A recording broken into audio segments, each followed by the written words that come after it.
Alrighty guys, so I haven't done a shop update in a hot minute. Why is my lip shiny? Whatever. Let's go through what we got here at the shop and just kind of give you all a rundown. So, the red bike that I did the top end on is back for a full tune. He just got a quick flash. He's going to get a tune and a few other things checked out. He also brought a Raptor 660. This thing, he brought a battery. We went ahead, threw that in, turned the fuel on. Carbs are puking everywhere. Immediately just shut the fuel off. We know we need to pull the carbs. It's here to get jetted, and he asked to get a front sprocket cover to guard his feet. Chain guard up front there. And then I'll just go through it, make sure it's happy. Jetting this is going to be a fun situation because what you got to do with these, I don't have a dyno set up for them, and it's got knobbies anyway, is we're just going to have to I'll throw a stage 1 jet kit in it. We'll go out, we'll make some part throttle tugs, some quick throttle snaps, a couple short high-end blasts, come back, and I'll change the jets up, right? Go out, if it seems too rich or boggier and not quite as responsive, in the mid, lower, high, we'll change the corresponding jets back and go down a size. If it seems worse than it was, we'll go back to the stage 1. It's a feel game with this because I don't have the ability to tune based on O2s. I mean, I'm going to see if I can find a Wago. I might have a Wego around here I could throw on there, and then I could actually tune it while I ride. But anyway, I got the hydrometer out. I was doing some experimentation with nitro and my funny fuel and how it measures cold. And the temperature is like extremely sensitive. The MS3 bike.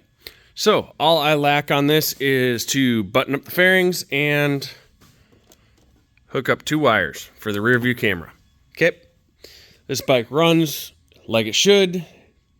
It is not the level of perfection I would love, but in talking to a lot of people in the community, the level of perfection that I have obsessed myself with is a Maxi CU thing. Okay. The Motec bikes, they can be finessed to that level. The Max bikes just perform outstanding, and it's more the ECU than anything that makes them so flawless. This bike is very sensitive to changes in weather, changes in engine temperature, so on and so forth, versus a Max bike that's not quite so picky. Like right now, I'll start it up, and the cold start enrichment on startup will be good, but after that, it'll be a little rich. Once it warms up, it's happy, it's purring like a kitten. Once it gets really hot, it's really happy. So just things like that. This bike does not make a boatload of engine horsepower. That engine is either very tired or very, very low compression. I'm going to guess based on the age of the bike, the generation of turbo, the generation that this was built in, we'll go generational lines of turbos. This is an early turbo. That is a very low, like 8-to-1 compression motor because it's taking 11 pounds of boost to make about 220 horsepower, 225. And it is taking 19 pounds of boost to make 300 horsepower.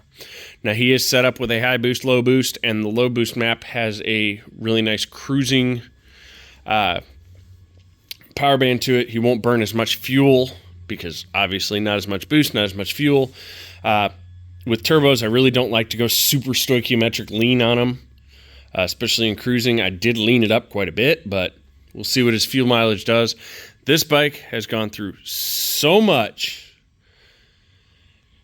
It's ridiculous. Between the firmware updates and everything, this thing has been a mild bane of my existence. I am very happy to see it going together and out the door, and hopefully it does very well for him. Let's see. The little 120, Chinesium. The owner was able to hunt down someone who has a starter, so he's supposed to have a starter for me this week. Bear's bike, which has been sold to another gentleman who is a customer of ours. I'm not going to let anyone know yet because I don't know if he's told anyone he bought it. Just have to replace a little oil seal down there. There was just a slight drip of oil, just annoying. And because we've already gone to the extent that we have with this, I just want to fix that. Let's see. Let's start over here. We got Ricky. Ricky's running, ready to go. Everything is ordered. Rob is going to Motorhead. Motorhead is doing the engine build on this and putting an intercooler on it, and then we'll come back and we'll tune it. Selfish is waiting on Aquilas. that girl, I'm waiting on bearings. Supposed to be here this week. Tulip. Tulip has a heart. Tulip's heart is over here chilling, ready to rock and roll. We got some tricks up our sleeve for the year. Hopefully she rocks. This girl, it's warranty work. Got a crank on the way. It'll be here this week. Storage.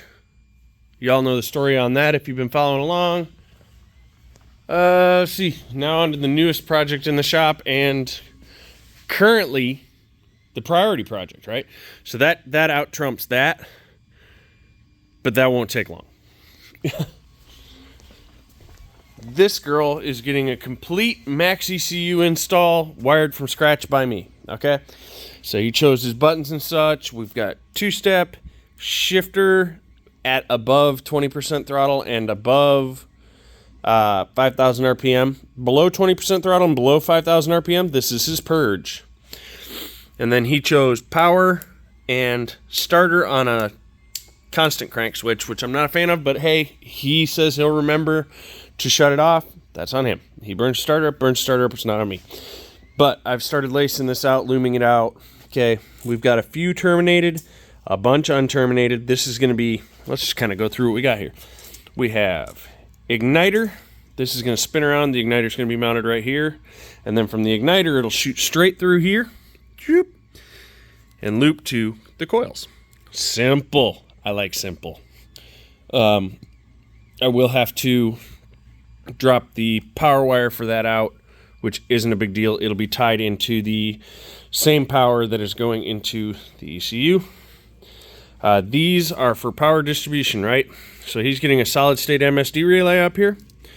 So these are GPOs. We have ECU power. That's going to be controlled by a toggle switch up there that'll ground it. We have nitrous purge,